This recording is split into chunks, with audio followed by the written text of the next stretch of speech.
In the land of Kitakami, rumors of a monster have long circled, however the truth is stranger than fiction. Ursaluna, the Blood Moon Beast.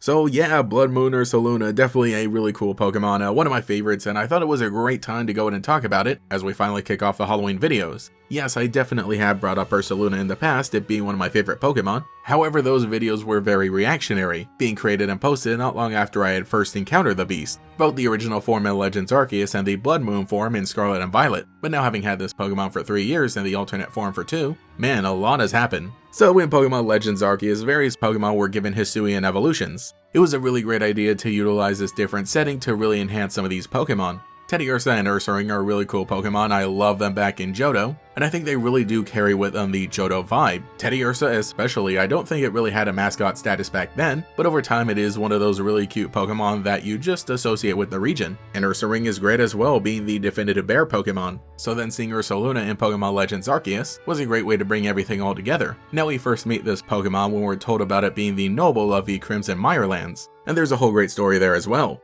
Making a great moment with Arceus, who kinda spreads a rumor about Ursaluna being the next Pokemon to go berserk, all as a way to distract everybody from Hisuian Lilligant, the Pokemon that she served. We as a player character track down Ursaluna and find out that it's okay, though we do have to battle it, but with the help of Kalaba we also befriend this Ursaluna, and it becomes the next ride Pokemon able to sniff out items. That is then how we're able to find Arceus, who had been injured, and we're able to sort everything out. I think it's a great moment as well because it really ties everybody together. You know, the two different clans of Hisui, and it helps them come together in an understanding. But to actually attain an Ursaluna for ourselves, it is one of those really interesting evolution methods. Using the very Ursaluna that we had befriended, you have to sniff out a hidden item known as the Peat Block. This is what allows you to evolve Ursaring into Ursaluna. But it isn't that easy, you also have to do this on the night of a full moon. Which, yeah, by the way, Legends Arceus has a moon cycle, so you either have to wait until then, or just sleep a whole lot until the moon finally looks full. That is when you can go through this evolution and get your brand new Pokemon, and yeah, definitely one of my favorites. Me personally, I did get an Alpha Ursaring and evolved it into Ursaluna and used it on my playthrough team. And dude, I just love this guy. The design of Ursaluna is really great, going from a bipedal Pokemon to a quadrupedal, and then having all this mud around it, it gives it an interesting additional element, while tying in a brand new typing. And also yeah, just the fact that the moon on this Pokemon shifts onto its forehead, and then it even has like little muddy eyebrows that also look like clouds covering the moon at night. It's perfect, it's peak.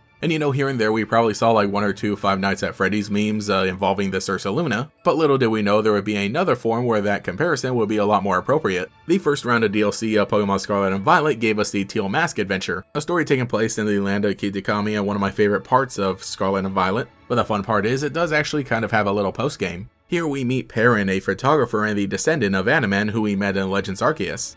She's in need of some inspiration coming to Kitakami hearing the rumors of a Blood Moon Beast. So you, the player character, partner up with her and head to the Timeless Woods, where you start things off with a fun little minigame of taking pictures of a bunch of Pokemon. This is to make sure a tracker device knows which ones are in the area, so that it can tune out their signals and keep an eye out for Ursaluna. Side note, I did actually replay this pretty recently on the Switch 2, of course like the entire Teal Mask DLC, and after the game came out like 2 years ago and having the extra performance enhancements, it almost sort of feels like a different game, or at least, it makes the replay feel a lot more refreshing, especially little moments like this where there was basically no lag. Anyway, it's another great character moment with Perrin as we learn a little bit more about her. Then comes the Ursaluna, and honestly seeing this design moving for the first time, yeah, I'm totally sold. It is also a great fun battle, a very tough Pokemon, and it uses a boss battle bar at the very top, so you have to get the HP down to 0 and then throw a Pokeball. You're basically guaranteed as soon as you defeat it, but that gives us the Blood Moon Beast Ursaluna, which is a brand new form, and in canon there is only one of them. In comparing this design to the original, I think it is very interesting to have it standing back on 2 legs again, but that does also make it feel more intimidating and also a bit mythical, because the original Ursaluna felt a lot more natural, a bit more grounded, pun intended, so now seeing this one back up on 2 legs much more like a Pokemon, and then also giving a lot of these other anthropomorphic features, but also, very interesting ideas, like with the mud everywhere covering half of its face, and kind of also making a beard, really does give it a status above anything else we had seen before. But yeah, oh my gosh, just the way that it's like so intense, and I really love it. It's also great too that we get different Pokedex entries. It crossed the sea and drifted ashore in a new land. Surviving in this place led it to take on a unique appearance and gain special powers. This special Ursaluna can see in the dark with its left eye and protects itself with mud that is hard as iron. Very clearly this Pokemon came from Hisui. How long ago we don't know exactly, but it was definitely long ago enough to the point that Ursaluna were a bit more common, and even back in the days of Legends Arceus they weren't like running around everywhere, but this is basically the only one we canonically see in the modern day of Pokemon. Honestly, genius too to make it this punished last surviving of its species. We don't know exactly what caused a regular Ursaluna to become this Blood Moon form. There are just so many different elements in the Pokemon world that could potentially mutate basically anything. So really, I just think this is one that was powered purely by loneliness. And maybe some form of rage or anger for being one of the only of its kind. The fact that it continued living and probably saw so many different moons could have had an additional effect on it. For one thing, we know that Ursaluna needs a moon to evolve, so maybe this one, after having been under the moon for so long, was powered up even more so. We don't necessarily have an idea of exactly how long Pokemon can live. The idea that any Pokemon that isn't a legendary or mythical has a limited lifespan similar to a human. Again, we don't exactly have any idea of when this Ursaluna came here, but if it did make it to Kitakami when other Ursaluna were still around, then it would be somewhere around like 200 years old, which on one hand might make it seem like a zombie Pokemon or something. We already had that with Hisui and Zoroark. Truly, Blood Moon Ursaluna takes inspiration from a yokai much like Zoroark as well. This is the Onikuma, a dangerous yokai that is much like a giant bear, and it comes into being when a bear has lived for a very long time and no longer is a bear anymore but is instead a yokai. So yeah, I really do love the idea. That's very interesting too, is that like it is just like a bigger bear that's been alive for a long time, much like Blood Moon Ursaluna. And while in universe it really only attacked us because it was startled by a flash of a camera, and we can pretty easily tame it afterwards, the terror-filled legacy of this Pokemon was truly formed by the fandom in the years after. So yeah, now actually getting to look back at these Pokemon in the years since we've had them, man, they are really crazy. Having a very powerful ability in Mind's Eye, allowing it to hit Ghost-type Pokemon with Normal-type moves, and then also having a powerful signature special Normal-type move called Blood Moon. And the stats were definitely nothing to laugh at either. So while I don't really follow VGC all that much, Blood Moon Ursaluna was definitely a Pokemon that made its mark. Very viable in things like Trick Room, the whole 5 turns that Trick Room meme going around, that was a great one. But also just being usable by anybody with its raw stats.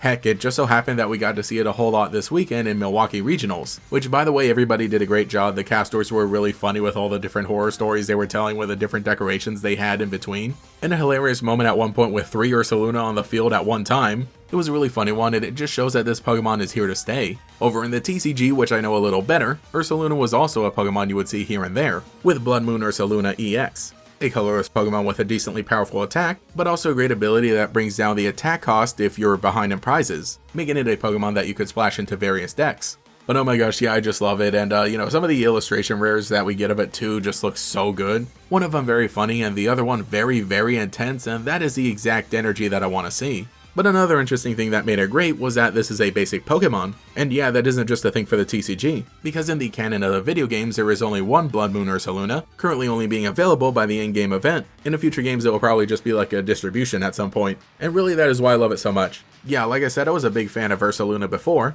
but with Blood Moon Ursaluna having a really cool inspiration and just the way that it was introduced in the game and incorporated into the lore there, that right there just really tied it all together and made it one of my favorite Pokemon. But anyway, let me know what you think in the comments below about Blood Moon Ursaluna and a regular Ursaluna as well, which is still one of my favorite Pokemon, but if I had the choice, yeah, I'd have to choose a Blood Moon. And if you also love Blood Moon Ursaluna, then boy, have I got the shirt for you. Yes, that's right, I have finally launched the GatorX merch store. Currently GatorX-shop.fourthwall.com. The link will be down below, but I'm hoping to put up more designs and other fun merch maybe every season or so. And that means right now for the spooky season of Halloween, you can get the Red Moon Bear shirt, which is inspired by the Onikuma myth and nothing else. There is also the Haunted Cartridge design. These were created by me, so I really hope you enjoy them and like them. Honestly, I love it too. This is one of my new favorite hoodies now. And the perfect thing to wear now that the weather is finally getting colder. Anyway, Pokemon Halloween has officially begun, and I think it was a great way to start off by unleashing the beast. Thank you to every channel member for your continued support, including the Great Gators, Alex with Shiny Hunts, Justin Dowes, Cosmo Zero, Tyler Hopper, Koi13, Cemetery Hill, Cheez-It62, Gator Kid 509, TF, Mathaclock947, Taijirai, Justin R, Phantom, and Quago. If you would like to support, see your name here, get access to emotes, for comments, live streams, sometimes early videos, and our members podcast, you can become a channel member today. You can also follow me on Twitter and Blue Sky as well for more memes. Anyway, this is GatorX, and I will catch you all later.